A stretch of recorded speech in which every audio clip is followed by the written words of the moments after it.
as I grew older and older, more diversity started to come into the area. Like when I was very young, diversity wasn't as high as it was maybe when I was 10. Because you are from Dublin. Yes. Yeah, I forgot to mention he's from Dublin. And how is to be a black person in Ireland? Yeah. Since like we were born, like how is to grow in a white country like Ireland? It's a bit strange. Because we there's not a whole lot of history of black people in Ireland. There are some very kind of high profile figures, like the likes of Paul McGrath and Phil Lynott, very famous footballers or very famous musicians, but it's still relatively low. I was born in 1994. I'm giving away my age. I'm 29. But I'm 6 years older than you. So. Oh, okay. Well, you see, I look 6 years older than you. Maybe the beard. Yeah. I don't know. Yeah, the stress.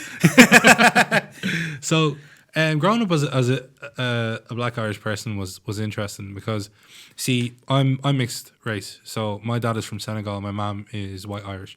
My dad was Muslim. My mom's Catholic. So very mixed household. I was like, half the time I didn't know what I was doing. Am I supposed to pray now? Am I supposed to eat? What am I supposed to do? Do you have a religion? I'm Catholic because unfortunately my father passed away when I was really young. So I was disconnected. No, it's okay. But I was disconnected from my African heritage from quite a young age. So I grew up with mixed race kind of skin complexion in a predominantly white household. So that was kind of strange. But growing up, I would still have a lot of influences. Now, I suppose my father was involved in my life until I was 16, but he moved to France when I was 12. And then he wasn't living with my mom since I was 6.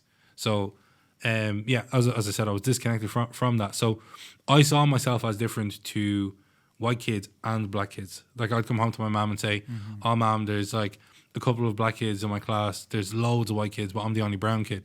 So I was differentiating myself very quickly. And I think that is a commonality of what we've seen in the mixed race community. That is different to how a person with two black parents might perceive Ireland or might live in Ireland, But ultimately, overall, it was a positive experience. It was I was relatively safe. I grew up in an area called Tala, which... Sorry, but Tala was safe at the time. Yeah, I mean, Tala has a reputation for being a rougher area than most. There's parts of Tala that are very high levels of deprivation at the moment. One area of Tala called Killinarden is the 9th most deprived area in Ireland. So there are very high levels of deprivation. There's high levels of poverty. There was much higher levels of crime, and crime levels aren't fantastic. Well, there is concerns with drugs and issues with drugs and stuff like that. So I grew up in an area surrounded by that, and as I grew older and older, more diversity started to come into the area. When I was very young, diversity wasn't as high as it was maybe when I was 10. So. I was able to make friends from different cultures and different kind of perspectives, from Somalia, from Democratic Republic of Congo, from Nigeria, from Angola, from Ireland, obviously. And overall, my experience is positive. Now, I did have some experiences with racism. And when I was younger, I would have had a lot of kind of very overt forms of racism, which is, being called slurs, being attacked, various pieces like that. So, yeah. That is a very common experience for the majority of young people of color in Ireland. That is the common experience that you will at some point experience some form of overt racism. Most of the time, it is just being called a silly name or something like that. Obviously that can still have very high impact on you, but at times it can show itself in different ways. So, going from that age group and growing up in Tala, I can come back to this in a few minutes. But there was a lot of kind of intersection with class in because I was coming from, for a period of my life I was coming from a one-parent home, where we kind of struggled financially and stuff like that.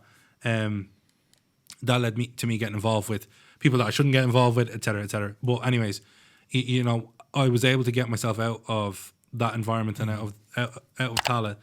No, I love Tallaght. I think Tallaght is a fantastic area, but at the time it wasn't good. It wasn't a good environment for me because of certain things that I was doing. And I went to study psychology in Maynooth University. And while I was there, that's where I had some experiences that were a little bit different to overt forms of racism. So that's where I began to see things like covert racism, which is racism that can hide itself.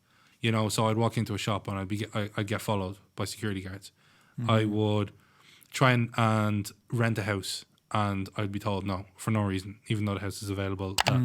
They on the phone, because obviously when I talk, they don't think I'm a black guy. They just hear Leon. Yeah, no worries. You can come down and check out the house tomorrow. And then I come down to the house and they're like, oh, okay, no, we didn't think you looked like this. So no, they don't say that. Okay, but you feel... No, they actually did. One person did say it once. They said that a house that I was trying to rent was not suitable for people of African origin. Right? Really? Crazy stuff. Absolutely crazy. Because that, now, at the time, I didn't know where to bring this to, who to talk to about it. If I did talk to someone about it, what would I even say? You know, because we could bring Gardaí or police to the door, and that person would say, I didn't say that. You know, that's what covert racism is. It's able to hide itself. It's able to hide behind the wall. Well, I'm just doing my job, you know, and different things like that. Ó, não sai desse vídeo. Você acabou de assistir um corte do Talkeando Podcast, e para assistir esse episódio completo, o link tá bem na descrição desse vídeo. Ó, e não deixa de se inscrever no nosso canal e compartilhar com seus amigos e familiares. Valeu? Talkeando Podcast.